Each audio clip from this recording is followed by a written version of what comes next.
You're still watching Daybreak here on the Rise News. It's time for the press preview. A first look at what's on the front pages as they arrive. Let's take a look at This Day, our sister publication, and its leading story this morning. Keyamo petitions DSS wants political opponents charged with treason. Let's take a ride there. Labour Party says you closed your eyes to ethnic violtic attacks on non-Yorubas in Lagos by your party and its supporters. That leading photo there of President Buhari receiving the Oba of Benin at the State House here in Abuja yesterday. Below that, Alex Oti, I will clear backlog of Abia workers' salaries, pensions, arrears by December. More headlines this morning from This Day. Ekwere Madu, wife, doctor found guilty of organ trafficking in UK court. They've been convicted of conspiring to exploit a man for his kidney under the Modern Slavery Act. Above the nameplate of This Day this morning, Naira scarcity, NECA urges the NLC to shelve planned strike. The Punch newspaper. Old note circulation. Central Bank of Nigeria begins monitoring today. Bank set 2-week target. A few branches pay 20,000 naira over the counter. A target 500,000 naira withdrawal per customer. Order banks to revamp e-banking platforms. Reps tell CBN as queues persist. 203 electoral offenders face trial in 20 states. That's information from the police. Federal government fixes May 4 airport concession and Nigeria Air. Organ trafficking. Ekwere Madu, wife risk 10-year jail term in the UK. Fayose Autumn tackle PDP over suspension. And tight security as appeal court decides Adeleke Oyetola's suit today. The Sun, some of those stories are still on the front page of the Sun newspaper. On the headline, The Sun, aggrieved voters asked UK-US to sanction INEC boss, REC's Ekwere Madu wife with sentencing as UK court finds them guilty of organ harvesting. And just below those pictures you're looking at there, Keyamo petitions DSS demands Obi Baba Ahmed's arrest and trial for felony. EFCC ICPC to respond in a suit against Atiku Abubakar. Then Oshun Adeleke Oyetola no fight today. Then just by the side there, PDP suspends Fayose, Ayim, Shema, others. Mock UTME jam to examine 176,408 candidates. Senate President, groups intensify campaign for Carlo Southeast. Joint fight against money laundering, corruption. EFCC is urging professionals. And Enugu Kuba, Edoga rejects result, heads for court. Let's take a look at The Guardian Nigeria this morning. Keyamo petitions DSS demands Obi and Dati's arrest. Tragic Lagos train bus collision rekindles calls for rail track safety and advancement. And just below there, World Tuberculosis Day. Nigeria ranks 6th among high TB burden countries. The international papers. This is the Financial Times. It's leading with TikTok chief struggles to fend off US ban in front of hostile Congress. Bank of England lifts interest rates to 4.25% despite banking turmoil and market volatility. Terraform Labs co-founder Do Kwon charged with cryptocurrency fraud. The UK IOD respond to Basel 3.1 rules for banks. And on Naira scarcity, Nigeria Employers Consultative Association urged Nigeria Labour Congress to shelve strike. All right, the Independent newspaper, it says, back to reality after Boris party gets hard show. Bank of England hikes interest rates to 4.25%. And at that picture you're looking at of Trump, deep fake news, fake pictures of Trump, hush money arrest, flat internet. As his nemesis Stormy Daniels says, for real, my phone records are gonna hurt him. All right, for the press review, let's bring in Emmanuel Bello, who joins us from our outside studio. Emmanuel, good morning. Thanks for being here. Before we delve into all the politics post-election drama, let's talk about this big developing story about a Nigerian politician, Ike Ekweremadu, his wife, and a Nigerian doctor in the UK who have now been convicted under that Modern Slavery Act. They were convicted of help me out, Kenneth. Organ trafficking. And we know they're the first defendants to be convicted under that Modern Day Slavery Act. So we don't really know how long the sentencing would be, and we're waiting that sentencing on May 5th. What are your thoughts on all the dynamics of this development? Well, I mean, as a fellow Nigerian, the first thing that happens is that, your heart just goes out to, a man and his wife, basically, and their ordeal in the hands of, a system that you practically have no control over. You remember Nkechi, the, almost, grandstanding that we had recently when we moved some people down to England, to the UK, to see whether they can actually do something about this, the ambassador and the other people that went. And a lot of people were wondering what good can come out of that, whether we can actually defend him. So the first thing that comes to your mind is the ordeal of Ekweremadu himself. But like one British paper put it, say a high-ranking a rich Nigerian politician. That's the way they characterize him. But out here, this is the former, Deputy Senate President. So you try to humanize it and you try to look at the human angle to it. But at the same time, your mind goes to the jurisprudence, the legalism of it all. And you see the battle of two legal systems. The one that is Nigerian that we're used to, where maybe probably men like himself can actually cope out or find a way around it. And then you have a system that you probably have no control over. So those are the sort of thoughts that will be running through your mind. And then, of course, the lingering thoughts that you will have to grapple with. Is he really guilty? And like in Nkechi, you are raising, what sort of sentencing will this be? These are almost, these are very, very, we're not used to saying this. Of course, we know about, arrest and conviction of drug peddlers and all of that, things that have to do with high international financing or even terrorism. This is totally almost strange and new. It's about organ harvesting, and then it's about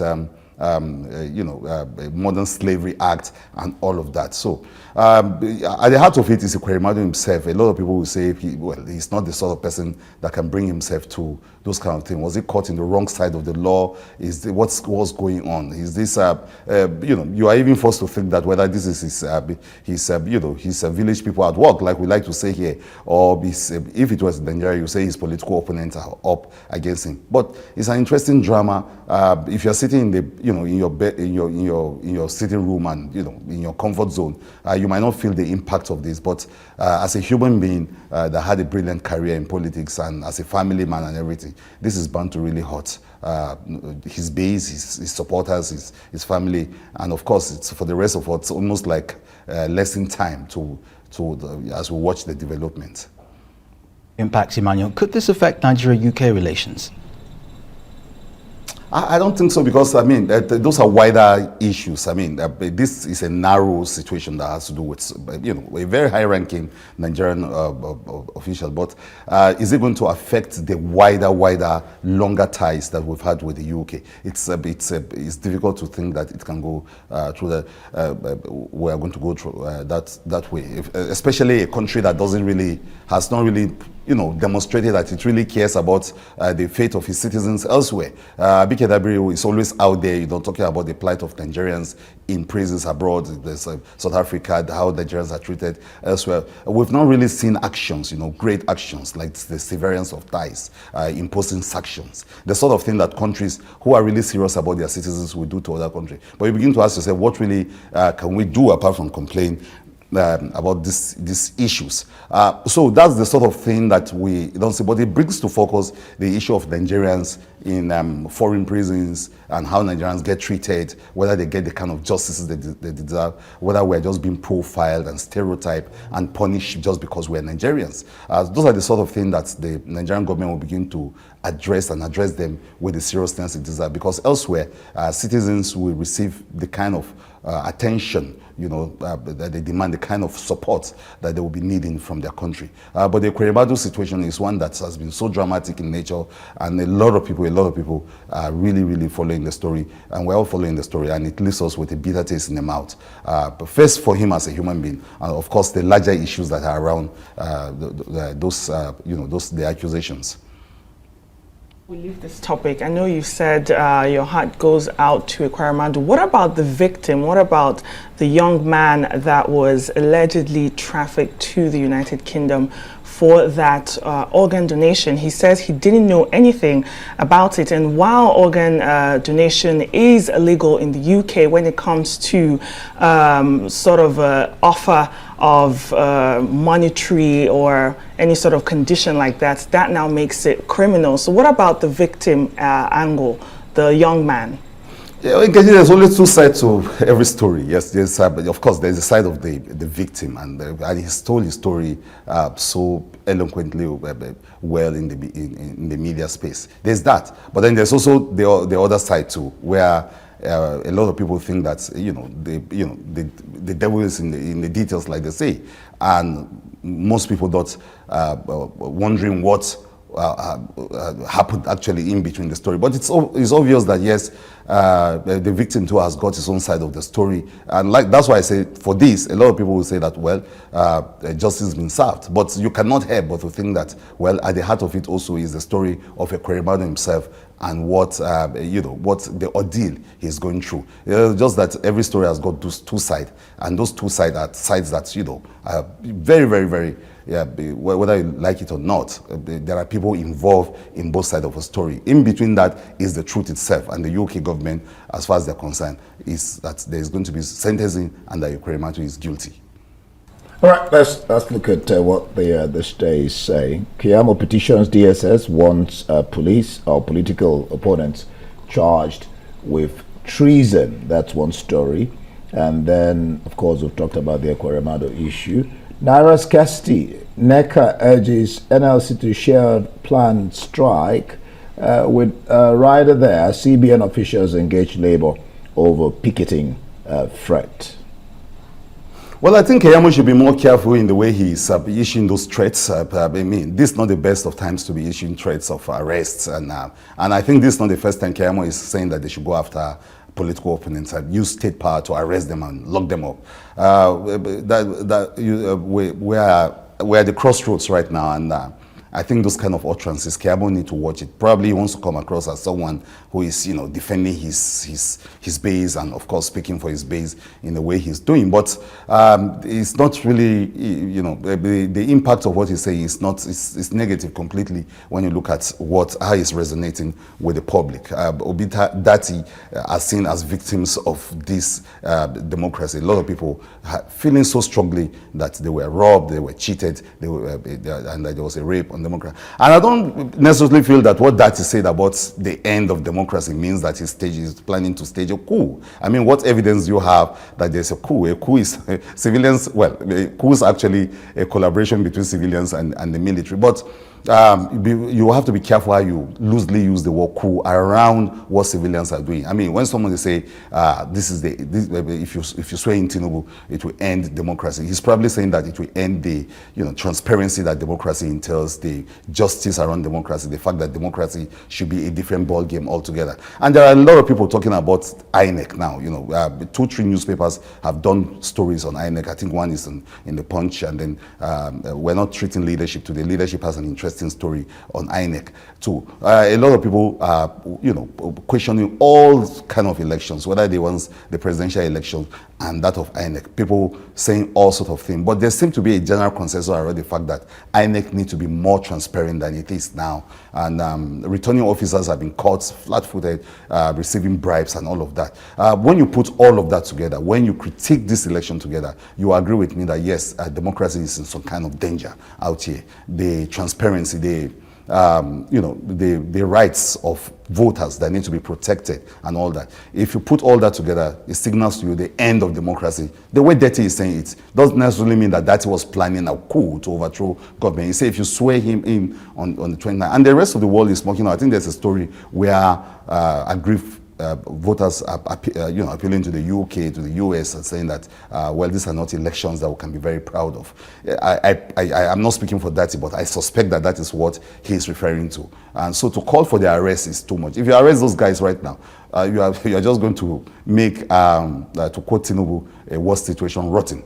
So I don't think it's something that Keyamo should be going into. Already, Labour Party has answered him to say, look, you were not there when voters were harassed in Lagos, when people were coming out and saying really, really strong statement like, if you come out to vote, we're going to arrest you, we're going to deal with you. That's when we're going to see you doing your patriotism, showing that you are a patriotic citizen, and not just to look at aggrieved people who are talking. I mean, that's the best Obi and that he could do now, go around, talk about this, and, you know, of course, follow the court processes. Obi himself has continued to say that, look, he's a believer in the courts, and that the courts will provide the kind of justice he needs. So he's never at any time said, look, he's going to take to the streets and do all of that. So I think it's time for caution, and it's not the time to rile up the system again by talking about the arrest of anyone.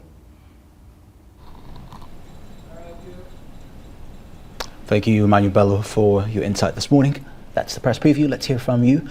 Follow us on Twitter at Arise TV. We're streaming on YouTube and arise.tv.